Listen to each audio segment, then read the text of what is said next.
সূরা শুরা 49-50 নম্বর আয়াতে কারিমা তেলাওয়াত করলাম। এই আয়াতে আল্লাহ পাক রব্বুল আলামিন বলেন, লিল্লাহি মুলকুস সামাওয়াতি ওয়াল আরদ, আসমান জমিনের রাজত্ব আল্লাহর। ইয়াখলুকু মা ইয়াশা, আল্লাহ যা চান তা সৃষ্টি করেন। ইয়াহাবু লিমান ইয়াশাউ ইনাসা ওয়া ইয়াহাবু লিমান ইয়াশাউ যুকুর, আল্লাহ যাকে চান কন্যা দান করেন, যাকে চান আল্লাহ ছেলে দান করেন। আও ইউযাউযুহুম যুকরানা ওয়া ইনাসা, যাকে চান আল্লাহ তাকে ছেলে মেয়ে উভয়টা দান করেন। ওয়া ইয়াজআলু মান ইয়াশাউ আকীমা, আল্লাহ যাকে চান তাকে বন্ধা বানান, ছেলে দিবে মেয়ে দিবে, এই ক্ষমতা আল্লাহর। ছেলে মেয়ে কোনোটাই হবে না, এই ক্ষমতাও আল্লাহর। আল্লাহ চাইলে ছেলে হবে, চাইলে মেয়ে হবে, চাইলে আল্লাহ ছেলেও হবে না মেয়ে হবে না, আল্লাহ যা চান সেটাই হবে। ছেলে হোক মেয়ে হোক, এটা আল্লাহর পক্ষ থেকে নেয়ামত, শুকরিয়া আদায় করা। মুসলিম শরীফের 2999 নম্বর হাদিসের বর্ণনা, قال رسول الله صلى الله عليه وسلم عجبا لأمر المؤمن إن أمره كله خير। রাসূলুল্লাহ সাল্লাল্লাহু আলাইহি ওয়াসাল্লাম ইরশাদ করেন, ইমানদারের জীবনটা বড় আশ্চর্য, ইমানদারের প্রত্যেকটা বিষয় খুবই আশ্চর্য, তার জীবনের প্রত্যেকটা বিষয় কল্যাণ আর কল্যাণ। রাসূল বলেন, ইমানদারের জীবনের বিষয়টা আশ্চর্য, তার জীবনে দুঃখ আসুক এটাও তার জন্য কল্যাণ, তার জীবনে যদি সুখ আসে এটাও তার জন্য কল্যাণ। সুখ আসলে কল্যাণ, দুঃখ আসলে কল্যাণ, এটা কিভাবে? ইন আসাবাতহু সাররা ফাশাকারা ফাকানা খায়রান লাহ, মুমিনের জীবনে যদি সুখ আসে মুমিন শুকরিয়া আদায় করে, এই শুকরিয়া আদায় মুমিনের জন্য কল্যাণকর হয়ে যায়। ওয়া ইন আসাবাতহু দাররা ফাসাবারা,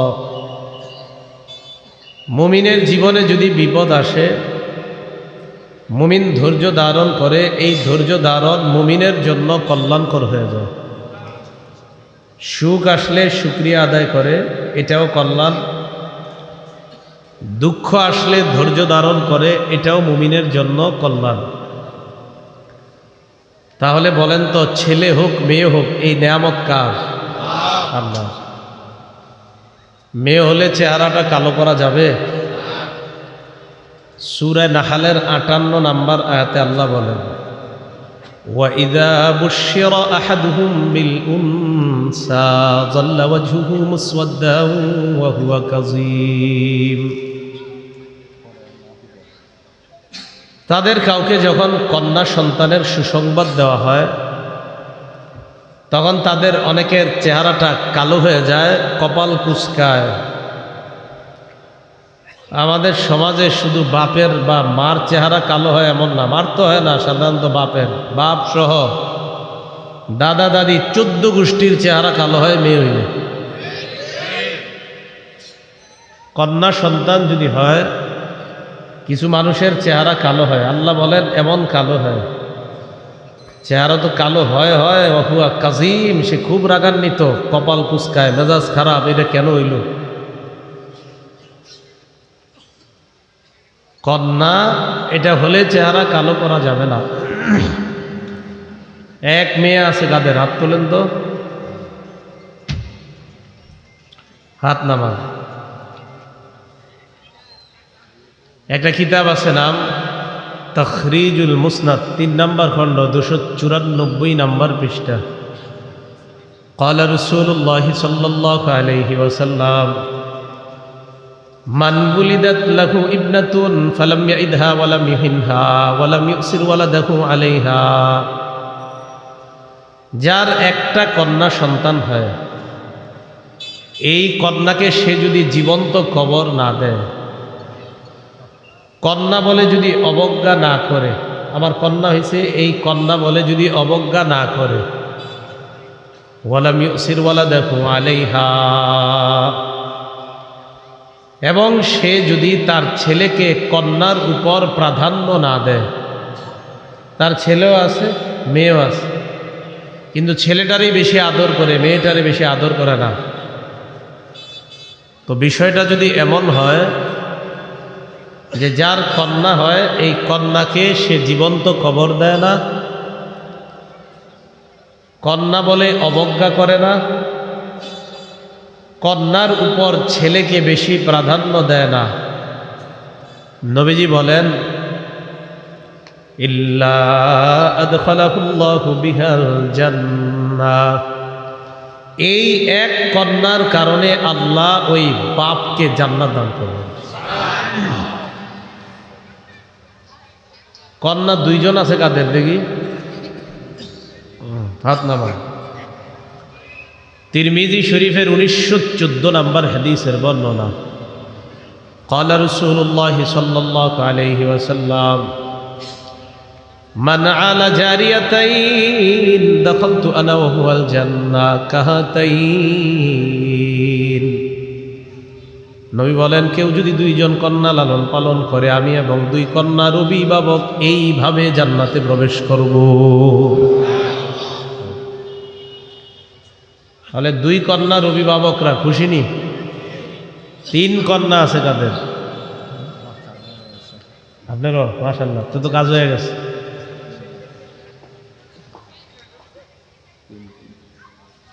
আস-সিলসিলাতুস সহিহা 1027 নম্বর হাদিস, ক্বালা রাসূলুল্লাহ সাল্লাল্লাহু আলাইহি ওয়াসাল্লাম, নবীজি বলেন মান কানা লাহু সালাসু বানাত, যার তিন কন্যা আছে, ফায়ুবিহিন্না, এই তিন কন্যাকে বাবা আশ্রয় দেয়, ওয়া ইয়ারহামুহুন্না, বাবা আদর করে মায়া করে, তাদেরকে কন্যা বলে অবজ্ঞা করে না, কখনো তাদেরকে বাবা অভাব বুঝতে দেয় না, আদর, কখনো আদরের অভাব পড়ে না, কখনো আদরের ভাটা পড়ে না, বাবা সব সময় বলে আমি আছি, তোমাদের কোনো চিন্তা নাই। নবীজি বলেন ওয়াজাবাত লাহুল জান্নাহ আলবাত্তাতা, ওই বাবার জন্য জান্নাত অবধারিত হয়ে যায়। অবধারিতভাবে জান্নাত আবশ্যক বলছে, নবীজি বলছে অবধারিতভাবে ওই বাবার জন্য জান্নাত আবশ্যক হয়ে যায়। তাহলে কন্যা এটা হওয়া, এটা কপাল কালো করা যাবে না। এক কন্যাও খুশি হবেন, দুই কন্যাও খুশি হবেন, তিন কন্যা বা তিনের অধিক কন্যা হলেও চেহারা কালো করা যাবে না, কারণ ফায়সালাটা কার? আল্লাহ। এবার এই কন্যা বড় হওয়ার পর কন্যাকে যখন লালন পালন করবেন, ছোটবেলা থেকে কন্যাকে এমনভাবে লালন পালন করবেন, বালেগা হওয়ার সাথে সাথে, বালেগা হওয়ার আগেই যেন কন্যা বুঝতে পারে আমি একজন মেয়ে হিসাবে ইসলামের কিছু বিধিবিধান আমার জন্য মেনে চলা আবশ্যক, এটা যেন বালেগা হওয়ার আগেই মেয়েটা বুঝতে পারে। যেমন শৈশব থেকে আপনার মেয়েটা যখন বড় হবে,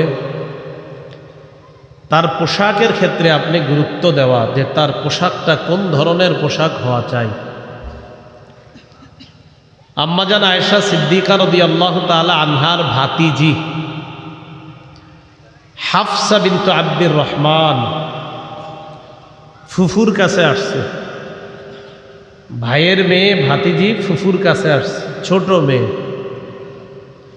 دخلت حفصة بنت عبد الرحمن على عائشة رضي الله تعالى عنها وعليها خمار رقيق।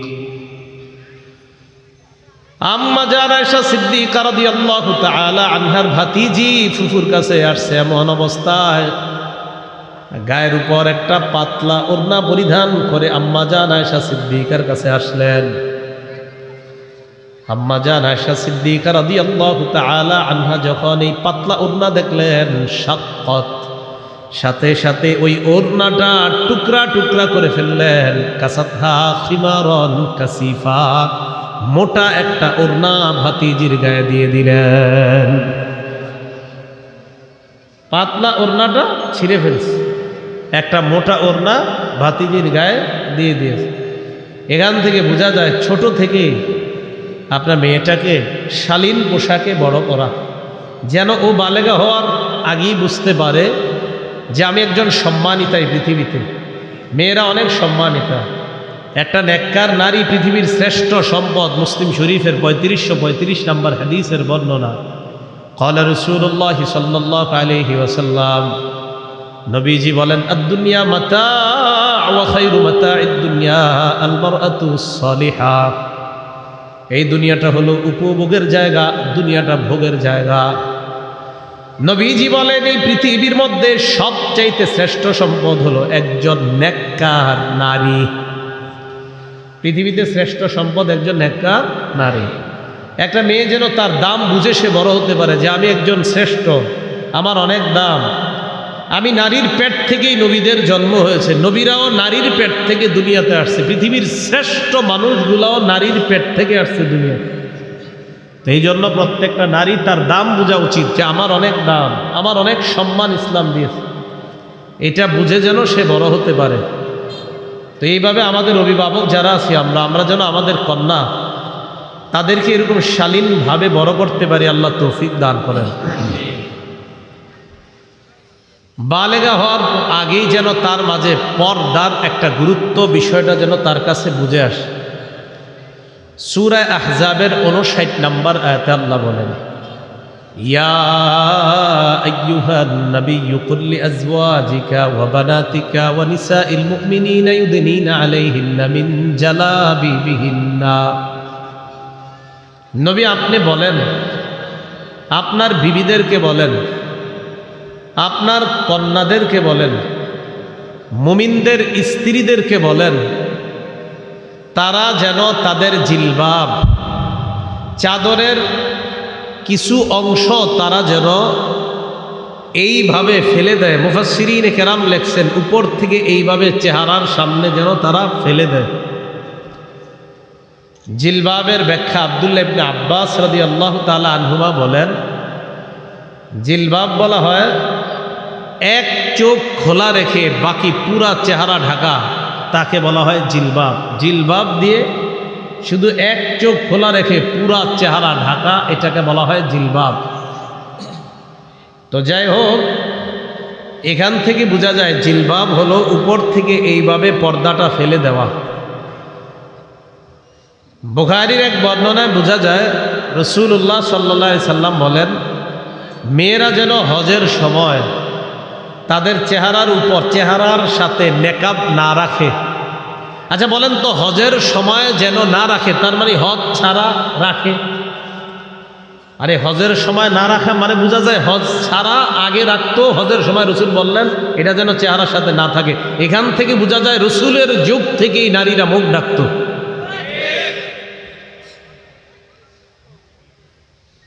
তো যাই হোক, আমাদের মা বোনদের এই উদ্দেশ্য কিন্তু এটা না যে হজের সময় মা বোনদের চেহারা অন্য পুরুষ দেখতে পারবে না, হজেও অন্য পুরুষ তার চেহারা দেখতে পারবে না। মেয়েদের জন্য হজে কিভাবে চেহারার উপর কাপড় রাখতে হবে সিস্টেম তো মাশাআল্লাহ এখন সুন্দর করে আসছে। আম্মাজান আয়েশা সিদ্দিকা নিজে ব্যাখ্যা দিয়েছেন যে চেহারার সাথে কাপড় রাখা যাবে না, হজের অর্থ এই না যে যে কোনো পুরুষ আমাদেরকে দেখতে পারবে। আম্মাজান বলেন, হজের সফরে যখন নবীর সাথে আমরা থাকতাম, নবীর সাথে যখন হাঁটতাম, অন্য কোনো পুরুষ আসার আগে আমরা চেহারার উপর তাড়াতাড়ি কাপড় ফেলে দিতাম। তো এখান থেকে কি বোঝা যায়, আমার যার সাথে দেখা দেওয়া জায়েজ আছে তার সামনেই আমি চেহারা খোলা রাখতাম, যার সাথে দেখা দেওয়া জায়েজ নাই তাদেরকেও নবীর কাছে আসলে আমরা তাড়াতাড়ি চেহারার উপর কাপড় ফেলে দিতাম। তো বুঝাইতে চাইলাম আমাদের মা বোনরা যেন এই শিক্ষায় বড় হয় যে পর্দা মানি সম্পূর্ণ চেহারা সহ একটা মেয়ে তার পুরা শরীর ঢেকে রাখা, বালেগা হওয়ার পর এটা পর্দা। বেপর্দার কারণে ক্ষতিটা হবে কি? যদি বলেন হুজুর পর্দা না করলে সমস্যা কি, শুধু যদি আপনি পুরা শরীর পর্দা করে শুধু চেহারা খোলা রাখেন আর বলেন চেহারা খোলা রাখলে সমস্যাটা কি? আচ্ছা আমাকে বলেন তো, আপনারা যদি কোনো ছেলে কোনো মেয়েকে বিয়ে করতে যায় কি দেখে গিয়ে? তো চেহারা আবার ওইখানে গিয়ে দেখা দরকার কি? রাস্তায় দেখলি তো হয়ে যায়। আলাদা আনুষ্ঠানিকভাবে মেয়ের বাপের বাড়িতে গিয়ে ছেলে তার চেহারা দেওয়া কেন দরকার? বোঝা যায় সাময়িক সময়ের জন্য একটা ছেলে একটা মেয়েকে বিয়ে করবে বলে ওই মুহূর্তের জন্য চেহারা দেখাটা ইসলাম বৈধ করেছে। ওই মুহূর্ত ছাড়া অন্য সময় চেহারা ঢাকাটাই ফরজ। না তো আর এইভাবে আনুষ্ঠানিকভাবে দেখার দরকার ছিল না। রাস্তায় দেখে বসবে, আব্বারে গিয়ে বলে দিবে, আব্বা ওই চা দোকানের সামনে দেখছি একজন, এর বিয়ে করাই দেন, শেষ। বেপর্দার কি ক্ষতি? বেপর্দার এক নাম্বার ক্ষতি, অবিবাহিত ছেলে মেয়ে তাদের মাঝে হারাম সম্পর্ক, আর বিবাহিত যদি কেউ হয় তো তাদের অন্য কারো সাথে কোনো হারাম সম্পর্ক হয়ে যেতে পারে, যেটাকে বাংলায় পরকীয়া বলা হয়। হারাম সম্পর্কে দরজা খুলে যায় বেপর্দার কারণে। বেপর্দার এক নাম্বার ক্ষতি, হারাম সম্পর্কের দরজা খুলে। তখন কি করে ছেলে মেয়ে, যে বিয়ের আগে দুজন দুজনকে 5 বছর চেনা জানা করে নেই, তারপর বিয়ে করব। এটা কি হালাল না হারাম? হারাম। একটা ছেলে এবং একটা মেয়ে কাছাকাছি আসবে, তাদের মাঝে সম্পর্কের একমাত্র পবিত্র বিধানের নাম বিয়ে করা। বলেন সবাই, কি করা? বিয়ে করা। সহিহ বুখারীর 5063 নম্বর হাদিসের বর্ণনা। عن أنس بن مالك رضي الله تعالى عنه قال جاء 3 رهط إلى بيوت أزواج النبي صلى الله عليه وسلم يسألون عن عبادة النبي صلى الله عليه وسلم। নবীজির বিবিদের ঘরের সামনে 3 ব্যক্তি আসছে নবীজির ইবাদত সম্পর্কে জানার জন্য। হাদিসটা মন দিয়ে বুঝবেন। কয় ব্যক্তি? 3 ব্যক্তি আসছে নবীজির ইবাদত সম্পর্কে জানার জন্য। ফালাম্মা উখবিরু কান্নাহুম তাকাল্লুহা, যখন এই 3 ব্যক্তিকে নবীজির ইবাদতের ব্যাপারে জানানো হলো, এই 3 ব্যক্তির কাছে নবীর ইবাদত কম মনে হলো। কি মনে হলো? কম। তাদের ধারণা নবীজি সারাক্ষণ ঘরে নফল করে, তাদের ধারণা নবীজি সারাক্ষণ তাহাজ্জুদ পড়ে, নবীজি বিবিদের কাছেই যায় না, এটা ছিল তাদের ধারণা। ফাকালু আইনা নাহনু মিনান নবী সাল্লাল্লাহু আলাইহি ওয়াসাল্লাম ওয়া ক্বাদ গফারাল্লাহু লাহু মা তাকদ্দামা মিন যামবিহি ওয়া মা তাআখার। তারা 3 জন বললেন, কোথায় আমরা, কোথায় আল্লাহর নবী? তার আগে কোনো গুনাহ নাই, পরে কোনো গুনাহ নাই। যদিও থাকতো, যদি থাকতো, নাই যদি থাকতো, আল্লাহ অগ্রিম সব মাফ করে দিছেন। নবীজির এত ইবাদতের দরকার নাই, এটা তাদের বক্তব্য। ফাকালা আহাদুহুম আম্মা আনা ফাইন্নী উসাল্লিল লাইলা আবাদা ওয়ালা আরকুদু। তাদের একজন বললেন, আমি সারা রাত নামাজ পড়বো, আমি ঘুমাবো না। সারা রাত নামাজ পড়বে, ঘুমাবে না। ওয়াকালা আখর ইন্নী আসুমুদ দাহরা ওয়ালা উফতিরু, আমি সারা জীবন রোজা রাখবো, আমি কখনো রোজা ছাড়বো না। ওয়াকালা আখর আনা আতাজিলুন নিসা ফালা আতাজাওয়াজু আবাদা। আরেকজন কয়, আমি সারা জীবন নারীদের থেকে দূরে থাকবো, কখনো বিয়ে করব না। একজন সারা রাত নামাজ পড়বে, ঘুমাবে না। আরেকজন সারা জীবন রোজা রাখবে, রোজা ছাড়বে না। আরেকজন নারীদেরকে বিয়ে করবে না। ফাজা রাসূলুল্লাহ সাল্লাল্লাহু আলাইহি ওয়াসাল্লাম ইলাইহিম, নবীজি তাদের কাছে আসলেন। আসার পর বললেন, আনতুমুল্লাযীনা কুলতুম কাযা ওয়া কাযা, তোমরাই তারা যারা এমন এমন বলেছো। একজনে সারা রাত নামাজ পড়বা, আরেকজন সারা জীবন রোজা রাখবা, আরেকজন বিয়ে করবো না, তোমরা তারা না? নবীজি বললেন, ওয়াল্লাহি ইন্নী লাআখশাকুম লিল্লাহ, শোনো তোমরা, আল্লাহর কসম, এই পৃথিবীর মধ্যে আমি নবী আল্লাহকে সবচেয়ে বেশি ভয় পাই। আমি আল্লাহরে সবচেয়ে বেশি ভয় পাই। আমি আল্লাহকে সবচেয়ে বেশি ভয় পাই। উসল্লি ওয়া আরকুদু, আমি আল্লাহকে বেশি ভয় পাই। এই আমিও রাতের বেলা নামাজ পড়ি, আবার আমি ঘুমাই।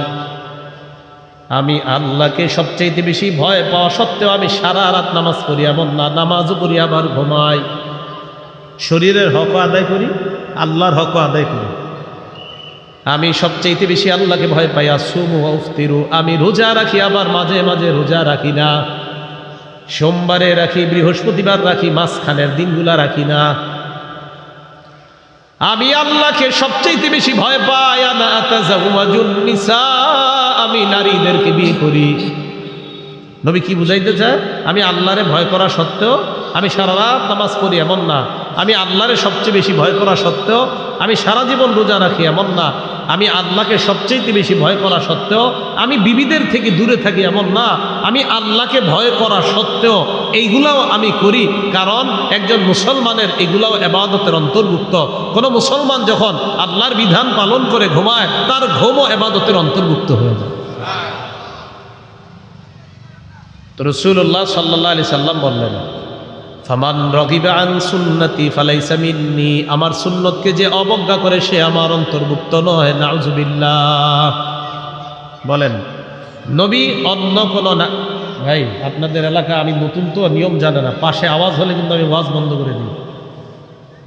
এই জন্য কিচ্ছু বলতেছি না, অনেকক্ষণ সহ্য করে আছি। আমি কোথাও গেলে অন্য এলাকায় জানে যে আওয়াজ হবে, ওয়াজ বন্ধ, এই জন্য কোথাও আওয়াজ হয় না। এদিকে নতুন তো, এই জন্য হয়তো জানেন না বিষয়টা। আওয়াজ হলে একটু করে ছেড়ে দিব না। রাসূলুল্লাহ সাল্লাল্লাহু আলাইহি সাল্লাম বললেন যে আমি আল্লাহকে সবচেয়ে বেশি ভয় পাই, আমি বিয়ে করি, যে আমার সুন্নতকে অবজ্ঞা করে সে আমার অন্তর্ভুক্ত নয়। মাহফিলকে মাহফিলের মতো আয়োজন করার চেষ্টা করবেন। আশেপাশে কোনো আওয়াজ হওয়া এটা মাহফিল না। মাহফিল এটা ধর্মীয় আলোচনা, এটা মানুষের হেদায়েতের একটা জায়গা। আশেপাশে আওয়াজ তো মানে ফাইজলামি, তামাশা। এটা তামাশা না, এটা হেদায়েতের জায়গা। হেদায়েতের জায়গার আশেপাশে তামাশা হবে কেন?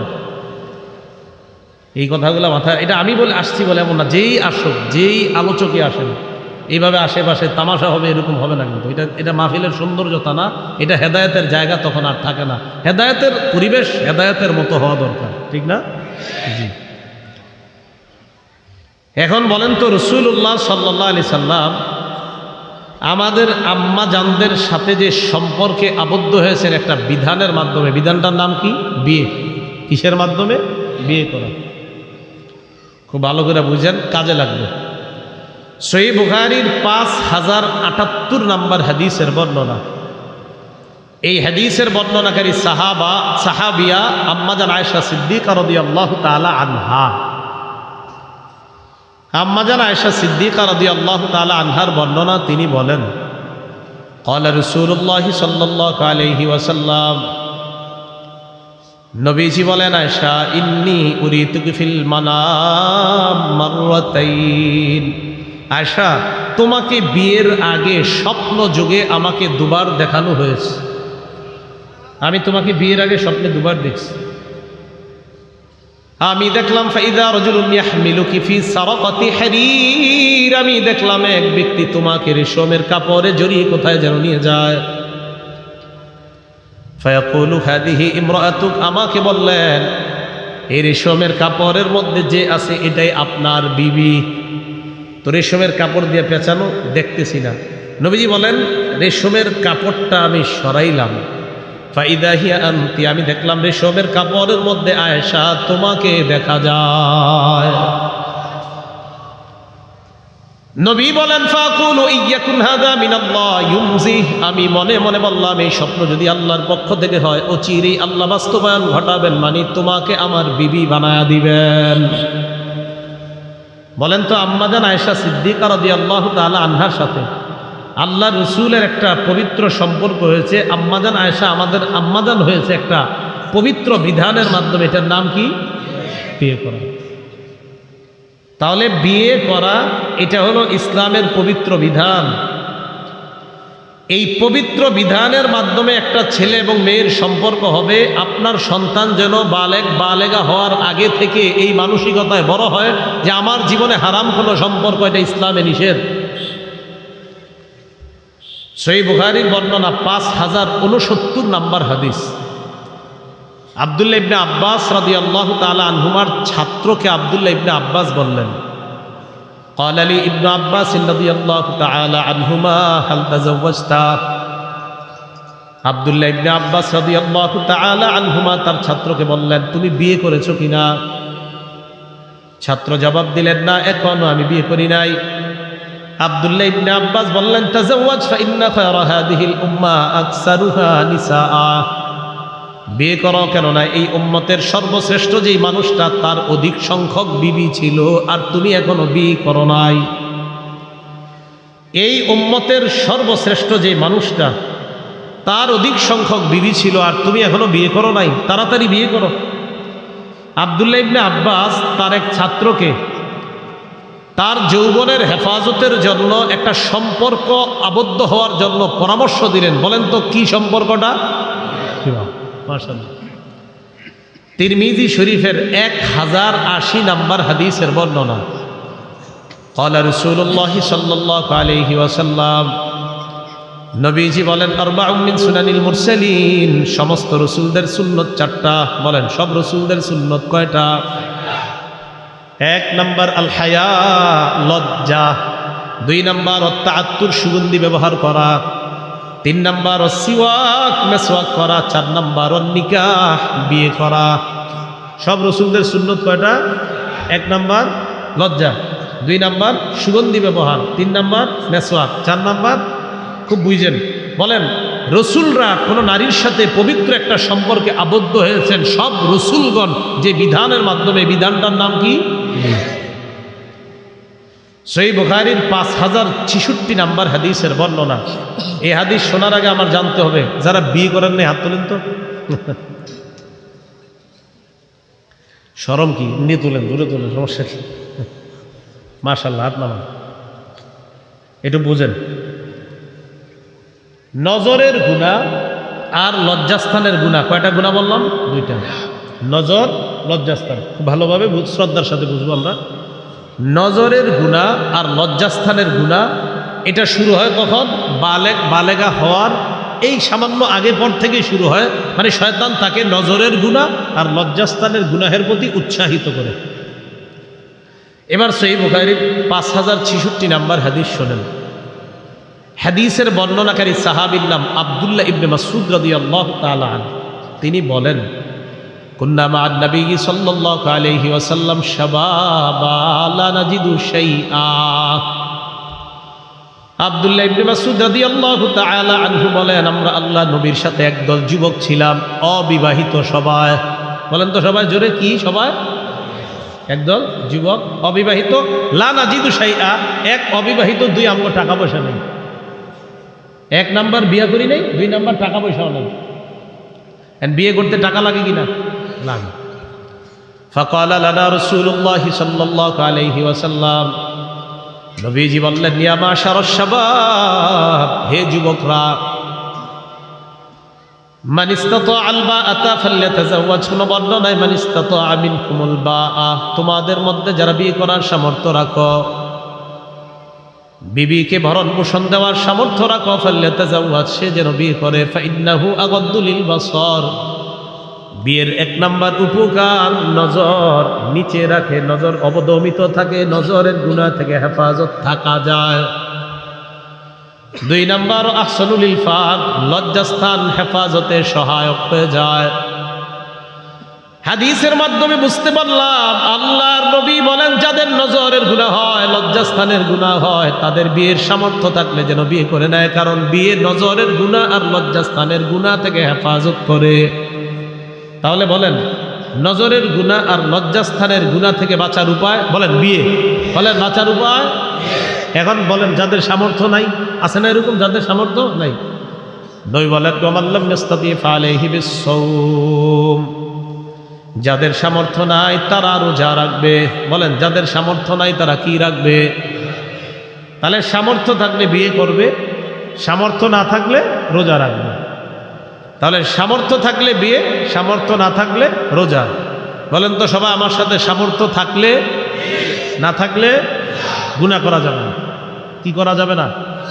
তো যাদের নজরের গুনাহ হয়, যাদের লজ্জাস্থানের গুনাহ হয়, আপনি এই অপশন নাই যে হুজুর আমার গুনাহ হয়, আমি বিয়ে করার টাকা নাই। নবী কয় টাকা নাই তো রোজা রাখো। টাকা না থাকলে রোজা, এই কথা মনে রাখবেন। আল্লাহ আমাদের সকলকে বুঝার তৌফিক দান করেন। এবার বলেন, নবীজি যুবকদেরকে পরামর্শ দিলেন গুনাহ থেকে বাঁচার জন্য তোমার জীবনে একটা পবিত্র সম্পর্কে আবদ্ধ হওয়া ভালো, উচিত, দরকার। এই পবিত্র সম্পর্কটার নাম কি? তো বুঝাইতে চাইলাম, পর্দাহীনতার এক নাম্বার খারাপ দিক হলো ছেলে মেয়ে উভয়ের প্রতি পবিত্র একটা বিধান যে বিয়ে, এইটা ছাড়াও উভয়ের প্রতি হারাম সম্পর্কে জড়িয়ে পড়ার ঘটনা আমাদের এই নোয়াখালীতে না থাকলেও বাংলাদেশে আছে। কি বলেন? সোনাগাজীতে না থাকলেও বাংলাদেশে আছে, এদিকে না থাকতে পারে। এই হলো এক নাম্বার ক্ষতি। দুই নাম্বার ক্ষতি পর্দাহীনতার, নারী পুরুষের অবাধ মেলামেশার দরজা খুলে যায় পর্দাহীনতার কারণে। কি বললাম? নারী পুরুষের অবাধ মেলামেশার দরজা খুলে যায়, অবাধে মেলামেশা করার সুযোগ হয়ে যায়, রাস্তা খুলে যায়। সহিহ বুখারীর বর্ণনা, 5232 নম্বর হাদিসের বর্ণনা। قال رسول الله صلى الله عليه وسلم, নবীজি বলেন, ইয়াকুম আদ-দুখুল আলান নিসা, তোমরা নারীদের থেকে গমন করা থেকে, তোমরা নারীদের কাছে গমন করা থেকে তোমরা বাঁচো। ফাকাল রাজুলুম মিনাল আনসার, এক আনসারী দাঁড়িয়ে বললেন, ইয়া রাসূলুল্লাহ আফারাইতাল হাম্মা, দেবরের ব্যাপারে আপনি কি বলবেন? আল্লাহ রাসূল বললেন, আল হাম্মু আল মাউত, দেবর হলো মৃত্যু। বলেন, দেবর মৃত্যু। বলেন সবাই। দেবর চিনেননি? স্বামীর ছোট ভাই যার বয়স 25, স্বামীর 25 বছরের ছোট ভাই ভাবিরে ফোন দিয়ে বলে, ডাক্তারের কাছে যাও। কাকে নিয়ে যাবো? আপনি আসেন তারপর যাই। তোমার ছোট ভাইরে নিয়ে যাও। ছোট ভাই মানে দেবর, দেবরের বয়স 25, এটা কি ছোট ভাই? রাসূলুল্লাহ সাল্লাল্লাহু আলাইহি সাল্লাম বললেন, দেবর মৃত্যু। আপনি মানেন আর না মানেন, এখানে আপনার বেশি যাতায়াত যদি হয়, দেবরের সাথে সাক্ষাৎ বেশি হয়, তার মানে আপনি মরণের মধ্যে পা দিচ্ছেন ভাবিরা। এটা রসুল, আপনি ঠিক বললেও ঠিক, না বললেও ঠিক, কারণ রসুল বলছে। কি বলছে? সেখানে আপনারা ঠিক না ঠিক বলার কিছু আসে যায় না। নবীজি বলছে, এটাই সঠিক। রসুল বলছেন দেবর মৃত্যু।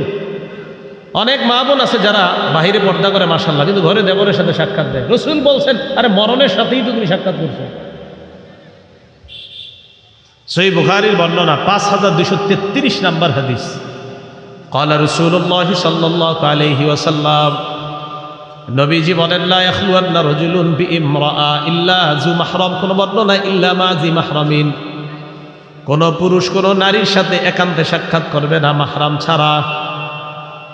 মাহরাম ছাড়া কোন পুরুষ কোন নারীর সাথে একান্তে সাক্ষাৎ করবে না, মাহরাম ছাড়া। নারীর স্বামী থাকতে হবে, না হয় ভাই থাকতে হবে, এমন কেউ থাকতে হবে, না হয় বাপ থাকতে হবে। ডাক্তারের চেম্বারে যখন যান, কোথায় যান? কথার কথা, হসপিটালে যখন যান, হসপিটালে আপনি আপনার বিবিকে একা পাঠায়েন না, আপনি সাথে যান, বাইরে পাঠায়েন, না পারলে বাপেরে পাঠায়েন। আপনি যাওয়াই ভালো, আপনি স্বামী আপনি যাওয়াই ভালো। এরপরে যদি ডাক্তার সাহেব বলে যে স্বামীর ভিতরে ঢুকার অনুমতি নাই, আপনি সাথে সাথে বলবেন, স্ত্রীর জন্য যদি ভিতরে প্রবেশের অনুমতি আমার না থাকে তো আপনার আছে? স্বামীর না থাকলে আছে টাকার আমারে বলেন। রসুল বলেছেন নারী পুরুষ একান্তে কথা বলবে না, এটা রসুলের নির্দেশনা মানতেই হবে আপনার। মাহরাম ছাড়া নারী পুরুষ একান্তে কথা বলবে না। রসুল বলেন, লা ইয়াখলুয়ান্না রাজুলুন বিইমরাআ ইল্লা কানা সালিসাহুমা শাইতান, একটা ছেলে একটা মেয়ে একটা নারী একটা পুরুষ যখন একান্তে কথা বলে, তাদের মাঝে তৃতীয় জন শয়তান। তাহলে বেপরদার কারণে কি খুলে যায় বলেন তো? নারী পুরুষের অবাধে মেলামেশার রাস্তা খুলে যায়। 3 নম্বর ক্ষতি, বেপরদার কারণে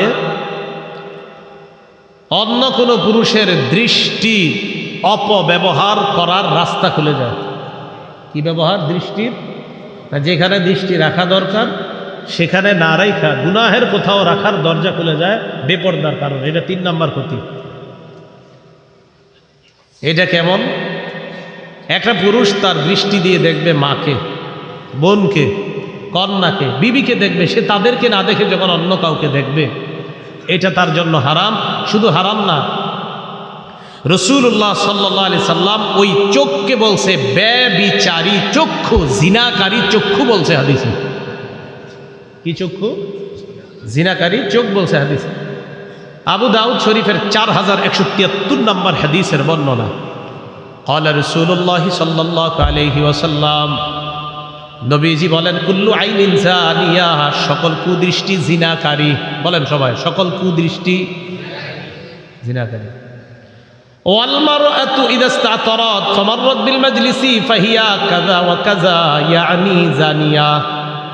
নবী বলেন কোন নারী যখন সুগন্ধি ব্যবহার করে অন্য কোনো পুরুষের সামনে দিয়ে যায়, সুগন্ধি ব্যবহার করে যখন কোনো মজলিসের পাশ দিয়ে যায়, চারজন চা খাইতেছে তাদের সামনে দিয়ে যায়, তাদের নাকের মধ্যে যদি ওই নারীর শরীরের ঘ্রাণ চলে যায়, আল্লাহ নবী বলেন এই নারী এমন এমন, এই নারী ব্যভিচারিণী নারী।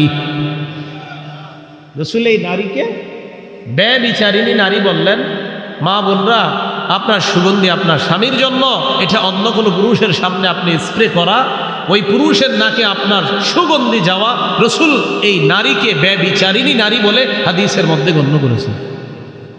আল্লাহ হেফাজত করে, আল্লাহ আমাদের সমাজকে হেফাজত করে। তাহলে 3 নাম্বার, দৃষ্টি অপব্যবহারের দরজা খুলে দেয়। বিসমিল্লাহ।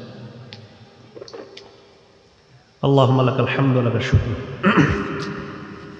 4 নাম্বার, বেপর্দার কারণে অবৈধ কথা বলার দরজা খুলে যায়। কি কথা বলার? অবৈধ কথা। অবৈধ কথা কি?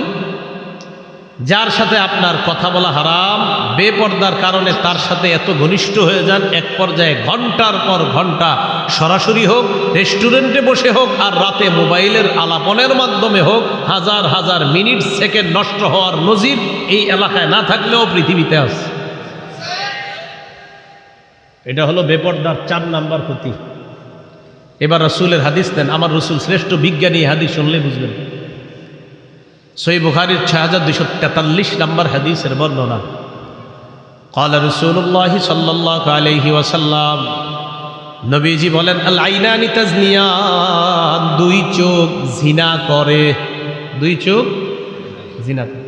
ফাজিনাহুমা আন-নাজ, 2 চোখের জিনা হলো দেখা, যাকে দেখা হারাম তাকে দেখা 2 চোখের জিনা।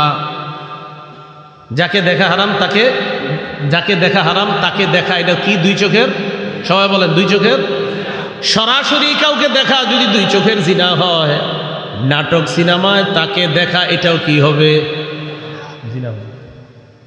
সরাসরি দেখা এটা চোখের জিনা, নাটক সিনেমায় দেখাও চোখের জিনা। সাবধান, আপনার মোবাইলটা খারাপ কাজে লাগায়েন না, আপনি আপনার জিন্দিগিটা আপনি নষ্ট করেন না, আপনার যৌবনটা আপনি শেষ করে দিয়েন না।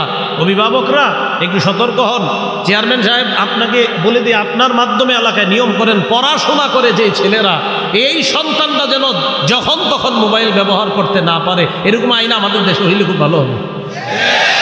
পড়াশোনা করে অন্তত যারা, তাদের নজরদারি করা দরকার। অভিভাবকরা, অভিভাবক মনে করে যে আমার সন্তানটা মনে হয় দরজা লাগায় ভিতরে তাহাজ্জুদ পড়ে, জানেও না সে যে মোবাইলের মাধ্যমে তার জীবনটাই নষ্ট করে দিচ্ছে, এটা অভিভাবকরা জানে না। আরে কত সহজ সরল মানুষ, কত খেটে কত কষ্ট করে সন্তানের জন্য টাকা পয়সা কামাই করে, এই বাপ জানেও না আমার সন্তান কিভাবে শেষ হয়ে যাচ্ছে। তো বলছিলাম 4 নাম্বার কথা বলাটা। সহিহ বুখারীর 6243 নম্বর হাদিস, আল আইনানি তাজনিয়ান, 2 চোখ জিনা করে। ফাজিনাহুমা আন-নাজ, 2 চোখের জিনা হলো দেখা। এরপর নবী বলেন ওয়াল উযুনান জিনাহুমা আল ইসতিমা, 2 কানের জিনা হলো শ্রবণ করা। যার কথা শোনা হারাম তার কথা শ্রবণ করা কানের জিনা। অনর্থক কথা বললেন কোনো প্রয়োজন ছাড়া। হ্যাঁ, প্রয়োজনে তো কথা বলার এটা অধিকার দিছে যতটুকু প্রয়োজন, কিন্তু প্রয়োজন ছাড়া আপনি শুধু শুধু কথা বলা কানের জিনা। ওয়াল লিসান জিনাহু আল কালাম, জিহ্বার জিনা হলো কথা বলা।